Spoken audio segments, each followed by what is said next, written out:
মেয়েটা হচ্ছে বৃহস্পতিবার দিন দুপুর 12টায় আমার কাছে আসে, তার সঙ্গে তার মা এবং আমার চেম্বারে আমার অ্যাটেন্ডেন্টরা ছিল। টোটাল আমরা 5জন মানুষ ছিলাম রুমে।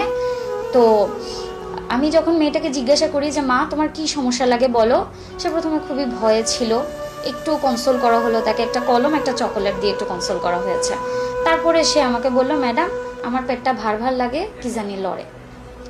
আমি মানে একটু অবাক হয়ে গিয়ে আবারও তাকে জিজ্ঞাসা করেছি যে মা তোমার কী সমস্যা লাগে। সে আমাকে বললো আমার পেটটা ভার ভার লাগে, কি জানি লড়ে। এরপরেও হচ্ছে মানে আমি তাকে তার মার কাছ থেকে কিছুটা শুনলাম যে কি অবস্থা। তারপরে আমি আবার তাকে জিজ্ঞাসা করেছি যে মা তোমার সাথে মানে খারাপ কাজটা কে করেছে।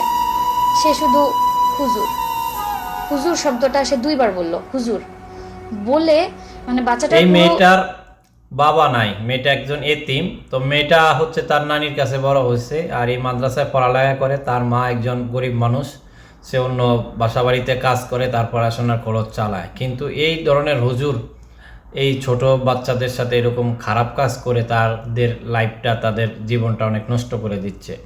যদি এদেরকে আপনারা ভালো করে চিনে রাখুন, এদেরকে অবশ্যই জনগণের সামনে এনে তারপরে এদেরকে শাস্তি দেওয়ার দরকার। তাহলে আরও 5টা হুজুর অবশ্যই সতর্ক হবে এবং ভালো হওয়ার চেষ্টা করবে।